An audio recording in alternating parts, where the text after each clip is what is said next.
Hai guys, Bang Movie di sini.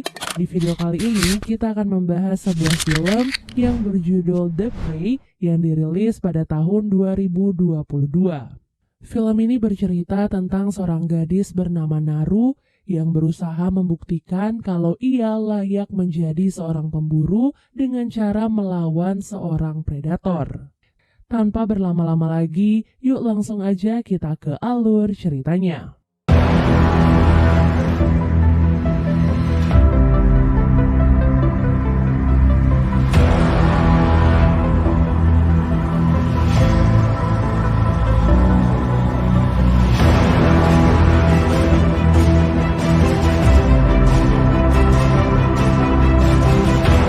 Berlatar di tahun 1719, seorang gadis dari suku Komansi bernama Naru terlihat sedang berlatih dengan kapak pemberian mendiang ayahnya.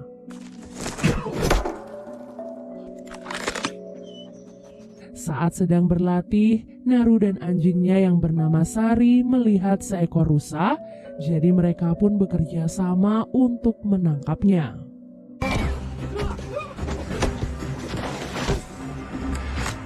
Saat sedang berburu, mereka dikejutkan dengan suara yang cukup keras yang berasal dari atas langit.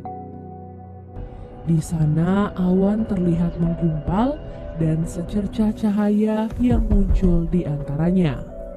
Naru pun menganggap hal itu adalah Thunderbird, pertanda ia sudah siap menjadi seorang pemburu. Padahal benda bersinar itu sebenarnya adalah sebuah pesawat luar angkasa yang baru saja menurunkan seorang predator. Naru diketahui sebagai gadis yang dilatih untuk menjadi tabib seperti ibunya. Jadi tak heran jika ia sangat ahli dalam hal obat-obatan herbal. Namun akhir-akhir ini Naru malah ingin menjadi seorang pemburu seperti mendiang ayah dan juga kakaknya yang bernama Tabe. Hal itu sebenarnya membuat Tabe cukup khawatir karena dunia perburuan sangatlah berbahaya. Saat menjelang malam, Naru diminta untuk mencari tanaman obat oleh ibunya. Setelah kembali mengambil beberapa tanaman obat, Naru melihat Tabe dan beberapa lelaki seperti terburu-buru mengejar sesuatu. Rupanya salah satu pemburu bernama Puhi diketahui sedang terluka karena diserang oleh seekor singa, jadi mereka saat ini sedang bergegas untuk pergi mencarinya. Mengetahui hal itu, Naru tentu saja memaksa Tabe agar diizinkan untuk ikut dalam perburuan kali ini. Meskipun beberapa pemburu sebenarnya tidak setuju, namun Tabe akhirnya mengizinkan Naru dengan alasan agar nantinya Naru bisa langsung mengobati Puhi.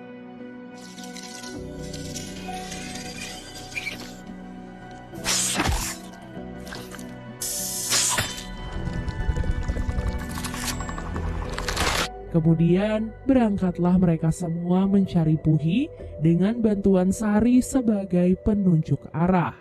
Berkat bantuan Sari, mereka pun berhasil menemukan Puhi yang sedang dalam keadaan sekarat. Para lelaki pun langsung menyiapkan tandu untuk membawa Puhi, sementara Naru bertugas untuk mengobatinya.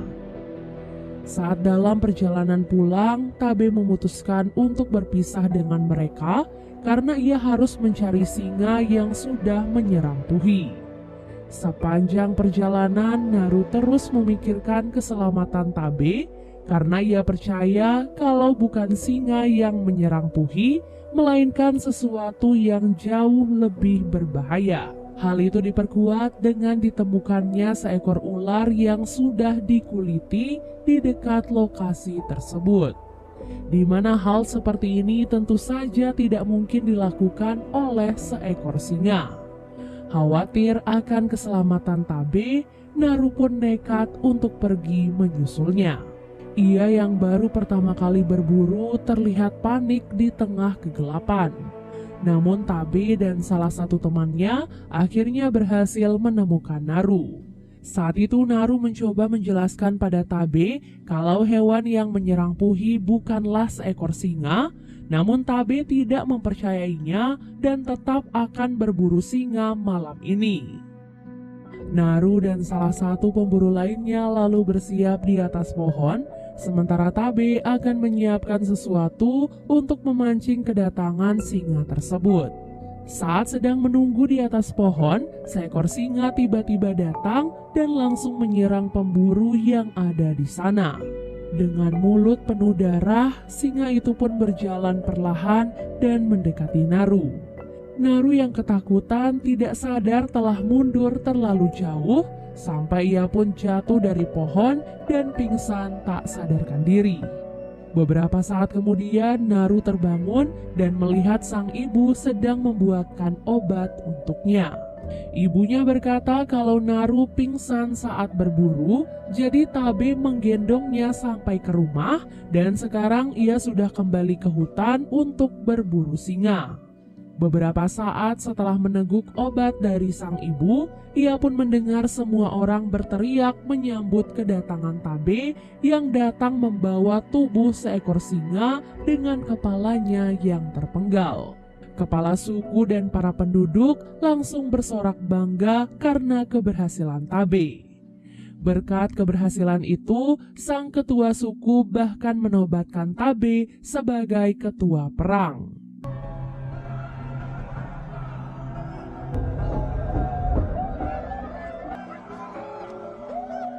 Naru yang masih belum yakin memutuskan untuk pergi berburu dan mencari predator yang sesungguhnya.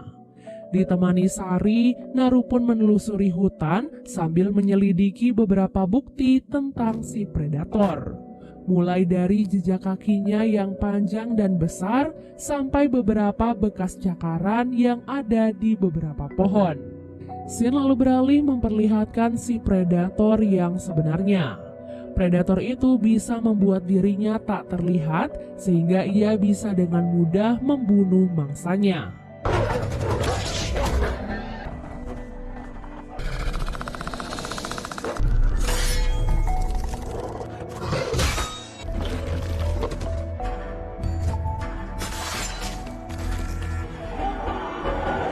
Kepala serigala itu kemudian dipanaskan dan disimpan sebagai souvenir.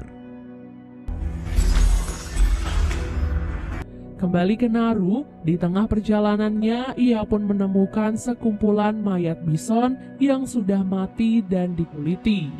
Hal itu pun membuat Naru semakin yakin kalau ada predator yang sudah melakukan semua ini. Setelah Naru pergi dari tempat itu, si predator menemukan jejak yang ditinggalkan Naru di dekat mayat bison.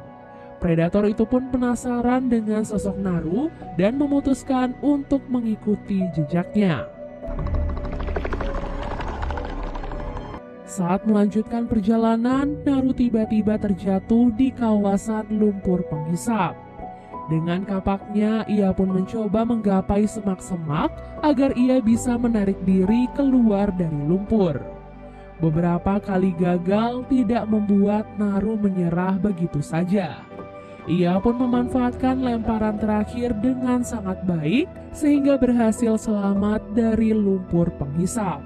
Karena tubuhnya dipenuhi lumpur, Naru pun memutuskan untuk membersihkan diri di sebuah sungai.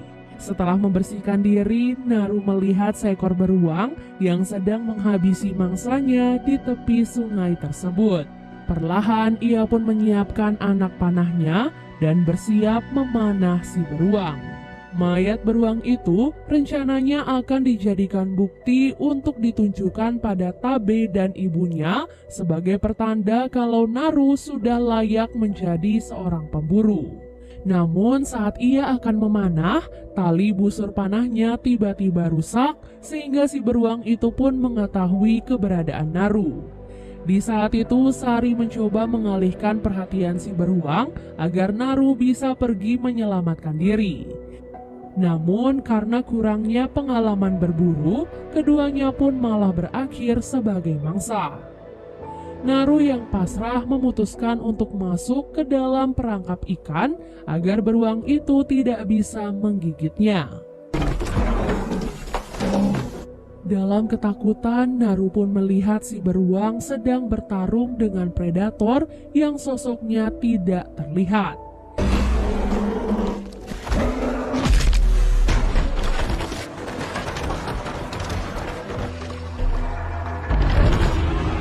Ia baru bisa melihat tubuh si predator saat si beruang telah dibunuh dan darahnya mengalir menutupi tubuh si predator.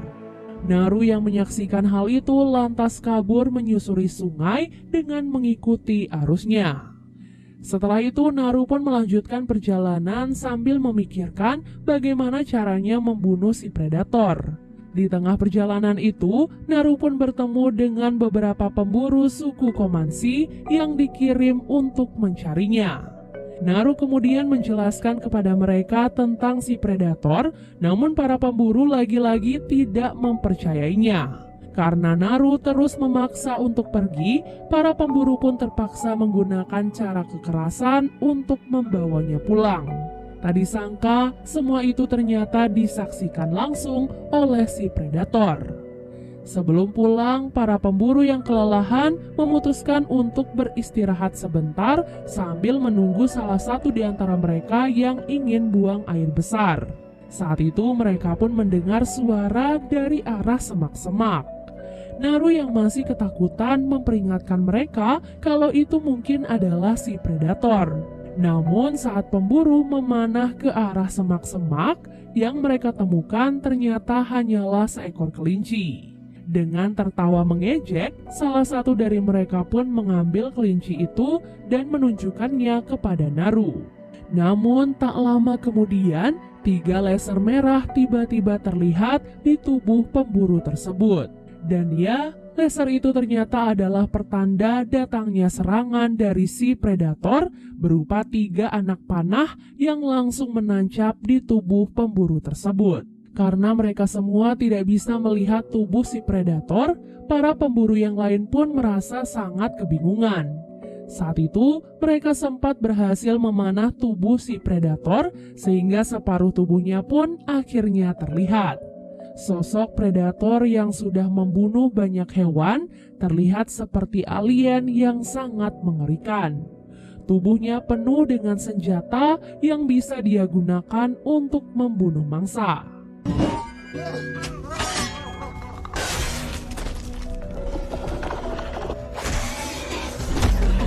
Saat para pemburu sedang bertarung melawan predator, Naru pun memutuskan untuk kabur melarikan diri.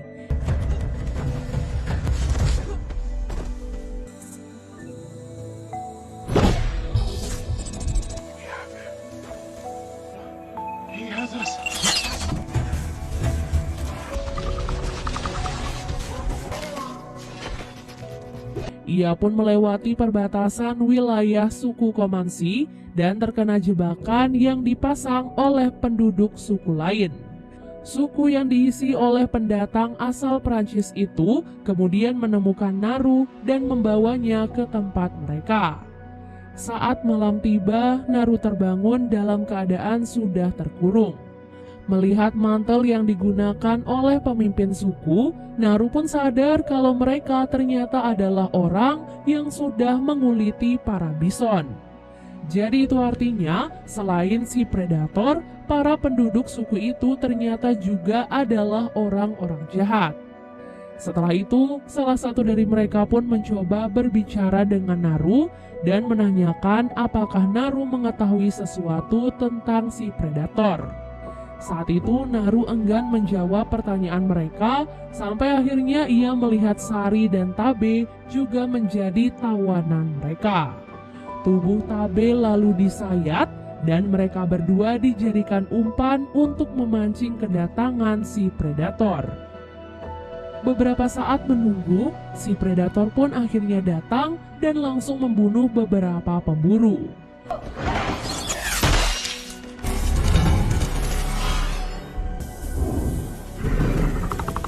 Tabe yang ketakutan kemudian berpikir kalau mereka berdua adalah target si predator. Namun Naru mengatakan kalau si predator tidak mengincar umpan. Di mana itu artinya si predator hanya akan membunuh orang-orang yang ia anggap sebagai ancaman. Jadi itulah mengapa saat di sungai sebelumnya si predator tidak membunuh Naru melainkan membunuh si beruang. Sementara itu, si predator pun terlihat berhasil ditangkap berkat jebakan yang dibuat oleh para pemburu. Namun, berkat semua senjatanya yang canggih, predator itu pun berhasil bebas dan membunuh semua pemburu yang sudah menangkapnya.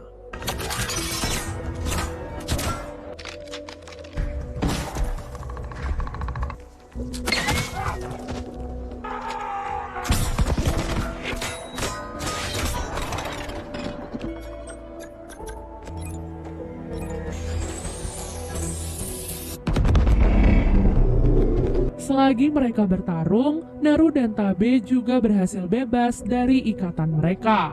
Saat itu, Tabe bergegas mengambil kuda, sementara Naru bertugas menyelamatkan Sari.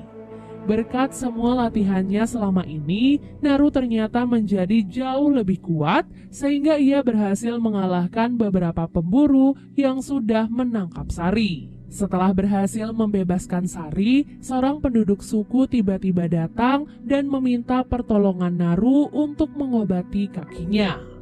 Sebagai imbalannya, si penduduk itu akan memberikan pistol untuk Naru dan mengajarkan Naru bagaimana cara menggunakannya. Setelah mengobati si penduduk, predator itu pun tiba-tiba bergerak mendekati tempat itu, jadi Naru terpaksa bersembunyi meninggalkan penduduk tersebut. Nah, si penduduk kemudian menyelamatkan diri dengan berpura-pura mati, dan itu ternyata berhasil membuat si predator tidak bisa mendeteksinya. Sayangnya, ia langsung ketahuan dan dibunuh karena ia berteriak saat si predator menginjak kakinya. Tak lama kemudian, Sari pun datang sambil menggonggong sehingga si predator pun langsung menargetkannya.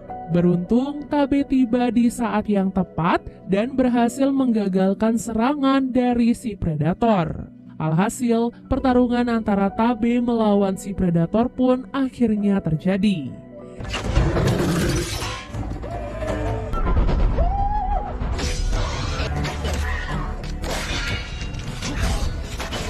Setelah berhasil melukai si predator berkali-kali, si predator tiba-tiba menghilang, membuat Tabe dan Naru merasa kebingungan. Karena sudah tak bisa melarikan diri, jadi Tabe pun meminta Naru untuk pergi meninggalkannya. Dan benar saja, cakar si predator tiba-tiba menancap di tubuh Tabe dan muncullah sosok si predator di belakangnya. Tabe yang masih hidup berusaha menahan si predator dan memberikan waktu untuk adiknya agar bisa menyelamatkan diri. Kematian Tabe tentu saja membuat Naru sangat sedih dan juga terpukul. Terlebih semua ini terjadi karena egonya yang sangat ingin menjadi seorang pemburu.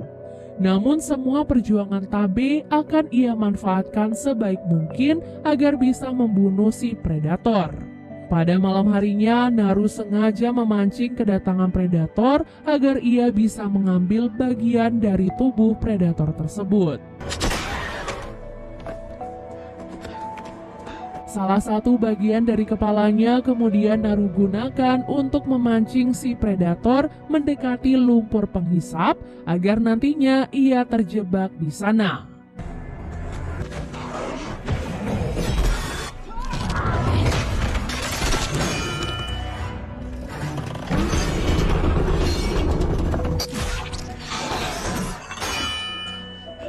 Berkat kerjasamanya bersama Sari, mereka pun berhasil menenggelamkan si predator dan membunuhnya dengan pantulan senjatanya sendiri.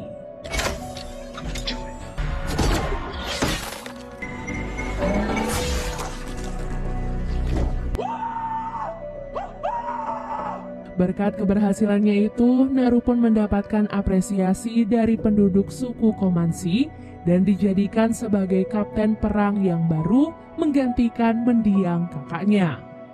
Dan film pun akhirnya selesai.